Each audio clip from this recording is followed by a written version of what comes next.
Malaysia's biggest agro exhibition, Maha, is back. Bring your family to discover the agriculture, horticulture, and agritourism with exciting attractions and live performances by your favorite artists. Maha 2026, 28th August to 6th September at My Amsterdam.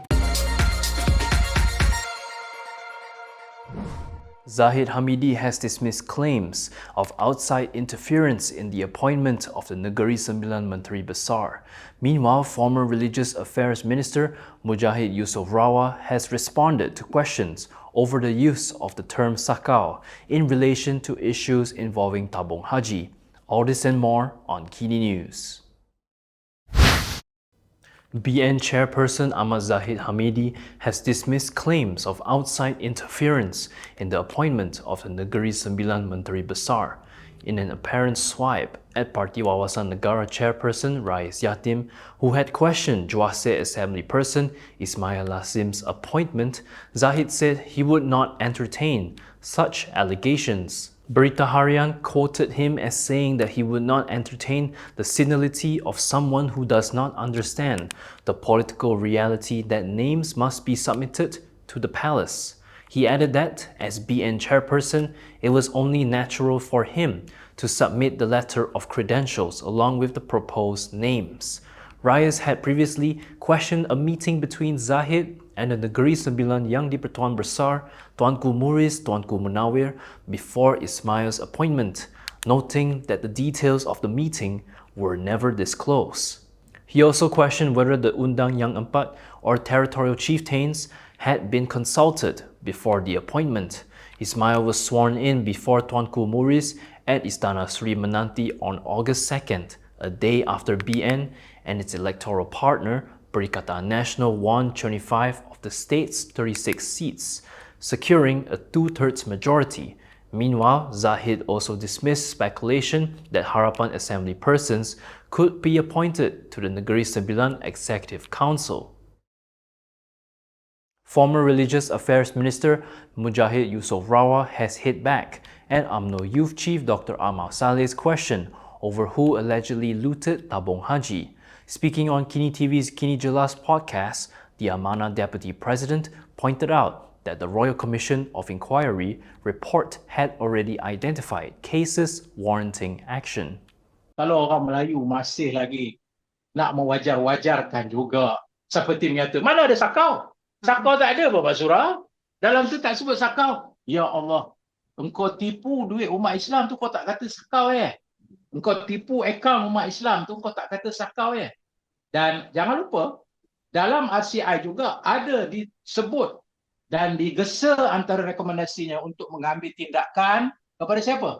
Kepada kes-kes yang telah dilaporkan di dalam tabung haji.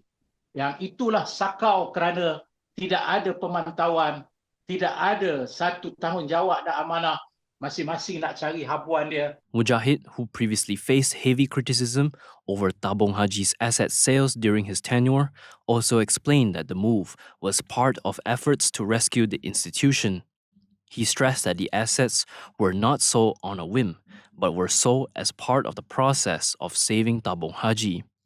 On July 30th, Akmal questioned who actually looted Tabung Haji funds, arguing that the RCI report did not clearly identify anyone and instead focused on governance weaknesses.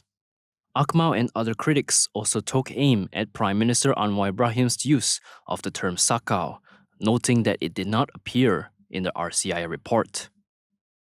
Another PKR MP has lost their access to constituency funds, channeled through the Implementation Coordination Unit under the Prime Minister's Department. Ampang MP Rozia Ismail said that she has been barred from accessing the MyHas portal. In a statement, Rozia said her Ampang Service Center has been unable to access the MyHas system since July 29th. She said the disruption has affected the management and disbursement of funds for welfare assistance, community programs, and infrastructure projects. Rozia questioned why Ampang's allocation was suddenly frozen and called on the government to explain the decision and resolve the issue. Previously, PKR Subang MP Wong Chen and Petaling Jaya MP Lee Chen Chong had also lost access to the MyHas system. Meanwhile, Prime Minister Anwar Ibrahim's political secretary, Azman Abidin, said he has been appointed as the parliamentary coordinator for Ampang. In a Facebook post, Azman said the appointment is intended to ensure welfare aid and assistance for residents are delivered in a more organized, efficient, and effective manner. He added that assistance would also be coordinated with Ampang state assembly persons, community leaders, and other relevant stakeholders. From now on, you can also listen to KiniNews on Spotify and Apple Podcasts. Scan the QR code on the screen to follow us. Back to the topic of allocations, Petaling Jaya MP Lee Chen Chong has called for an explanation over the management of the remaining 3 million ringgit in constituency allocations for his seat. He questioned whether the funds had been diverted to the management of PKR's local leadership. In a post on Facebook, Lee said he received a screenshot allegedly showing Petaling Jaya PKR chief He Loi Sien informing party members that ICO applications for minor works and financial aid for the constituency could be referred to him. The Implementation Coordination Unit is a department under the Prime Minister's department that also oversees the MyHas portal, which manages parliamentary allocations. In his post, Lee stressed that the government must explain the actual mechanism to avoid the perception that public funds have become party funds.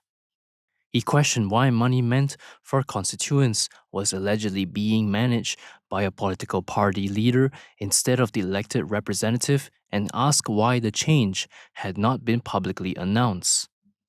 He also urged the MACC to clarify whether such a mechanism complies with principles of good governance, integrity, and the law, or whether it should be investigated to prevent any abuse of power or conflict of interests.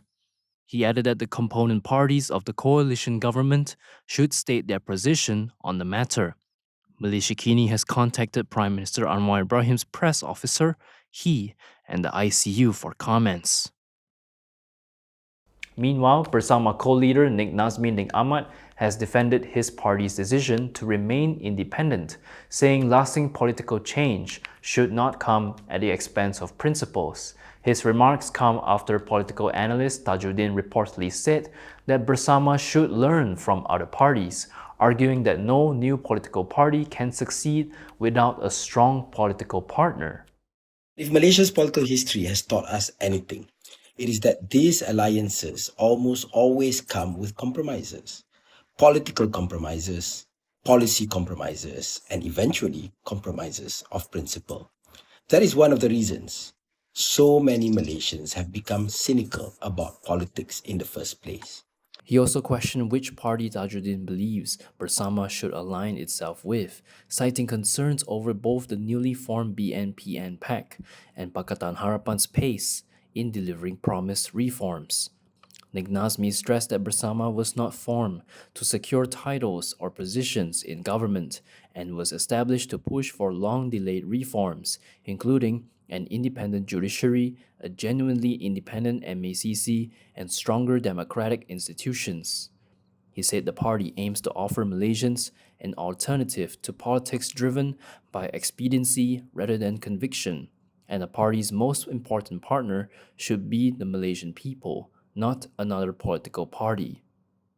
Inspector General of Police Khalid Ismail said the police are prepared to provide their full commitment and cooperation in implementing the Cabinet's decision to strengthen national aviation security. This includes the involvement of police personnel in the aviation security team. He said the police, together with the Home Ministry, Transport Ministry, and relevant agencies, are working out the implementation mechanism. This includes the scope of duties, deployment locations, manpower requirements, areas of responsibility, and operational coordination. Khalid said involving police in the aviation security ecosystem would strengthen risk-sharing capabilities, early detection efforts, enforcement coordination, and rapid response to threats or criminal activities seeking to exploit aviation facilities and procedures.